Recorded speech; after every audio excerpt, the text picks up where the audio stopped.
Ushbu videorolik sun'iy intellekt orqali 331-maktab o'quvchilari tomonidan tayyorlandi. Bugun bayrog'imizga 34 yil bo'ldi. Bayrog'imiz bizning g'ururimiz va mustaqillik ramzimizdir.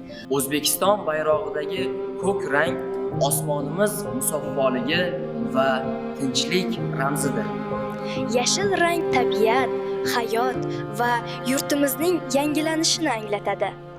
Qizil chiziqlar hayot davomiyligi va milliy kuch-qudrat belgisi. Bayrog'imizdagi yarim oy yangilanish va mustaqilligimizning timsoli. 12 ta yulduz xalqimizning tarixiy an'analari va ezgu maqsadlarini bildiradi. Bayrog'imizni ko'tarish yurtimizni ulug'lash, kelajakka ishonch bilan boqish demak. Bayroq vatanimiz sha'ni. Uni hurmat qilish har birimizning burchimizdir.